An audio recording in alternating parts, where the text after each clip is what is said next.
ناظرین، زلزلہ ایک خوفناک قدرتی آفت ہے۔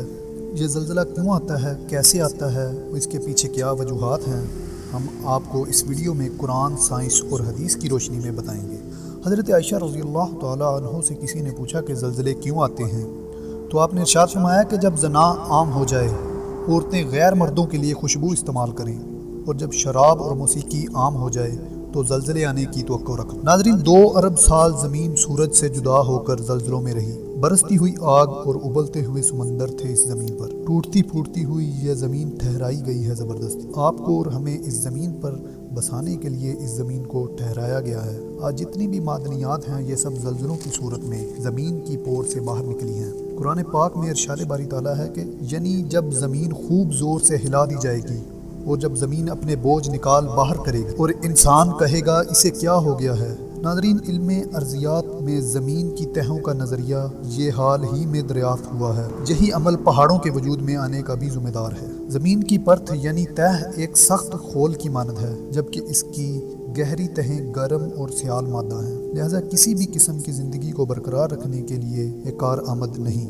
یہ واضح ہو چکا ہے، پہاڑ بھی اسی وجہ سے قائم ہیں۔ علم ارضیات کے ماہرین ہمیں یہ بتاتے ہیں کہ زمین کا نصف قطر تقریباً 6035 کلومیٹر ہے، اور جس پرت پر ہم رہتے ہیں وہ بہت باریک اور پتلی ہے، یعنی 2 تا 35 کلومیٹر کے درمیان۔ کیونکہ زمین کی پرت کمزور ہے، لہذا اس کے کانپنے کے مواقع زیادہ ہیں۔ پہاڑ بالکل اس طرح جس طرح زمین میں میخیں گاڑ دی گئی جو زمین کی پرت کو تھامے ہوئے ہیں۔ قرآن پاک میں بھی ایسے ہی وضاحت پیش کی گئی ہے کہ ہم نے زمین کو بچھونا بنایا اور پہاڑوں کو زمین پر میخوں کی طرح لگا دیا تو یہ اپنی جگہ سے ہل نہیں سکتی۔ پہاڑ زمین کی پرت کو استحکام بخشے ہیں۔ قرآن پاک میں زمین کو کانپنے کے عمل سے بچانے کے لیے پہاڑوں کے کردار کو واضح طور پر بیان کیا گیا ہے۔ زمین کی سطح بہت ہی سخت ٹکڑوں میں ٹوٹی پھوٹی ہے۔ اس کی موٹائی تقریباً 100 کلومیٹر ہے۔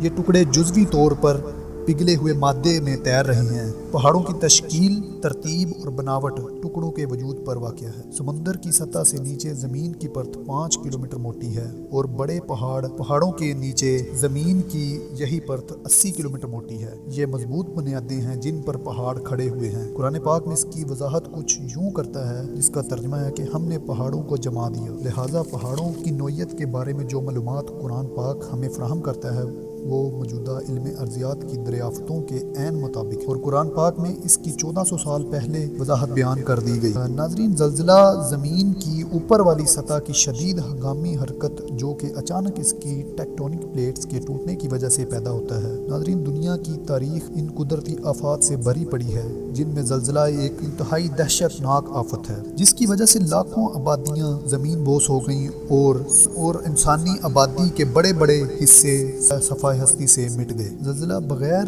کسی کو اطلاع دیے اچانک آتا ہے، اور یہ ایک ایسی قدرتی آفت ہے جو انسان کو سنبھلنے کا موقع نہیں دیتی۔ صدیوں پہلے لوگ زلزلے کے بارے میں عجیب و غریب خیالات رکھتے تھے۔ جوان کے لوگوں کا خیال تھا کہ یہ ایک طویل چھپکلی ہے جو زمین کو اپنی پشت پر اٹھائے ہوئے ہے، اور جب کہ یہ ہلتی ہے تو زلزلہ آتا ہے۔ عیسائیوں کے نظریہ تھا کہ خدا اپنے باغیوں کو تنبیہ کے طور پر زلزلے کی آفت سے گزارتا ہے۔ ہندوؤں کا عقیدہ تھا کہ زمین ایک گائے کے سینگوں پر رکھی ہوئی ہے، جب وہ سینگ تبدیل کرتی ہے تب زلزلہ آتا ہے، جبکہ ریاضی دان فیثاغورس کا خیال تھا کہ زمین کے اندر مردے آپس میں جھگڑتے ہیں، جس کی وجہ سے زمین تھر تھر کانپتی ہے اور زلزلے آتے ہیں، جبکہ ارسطو کا نظریہ ان سب سے پختہ اور سائنسی معلوم ہوتا ہے۔ وہ کہتا ہے کہ جب زمین کے اندر موجود ہوا گرم ہو کر باہر نکلنے کی کوشش کرتی ہے تب زلزلے آتے ہیں۔ تقریباً 75 سال پہلے سائنسدانوں کا خیال تھا کہ زمین مزید ٹھنڈی ہو رہی ہے، جس کی وجہ سے اس میں دراڑیں یا شگاف پڑ رہے ہیں، جبکہ جدید نظریے کے مطابق ٹیکٹونک پلیٹس کی خرابی کی وجہ سے زلزلے آتے ہیں، جس کو ماہر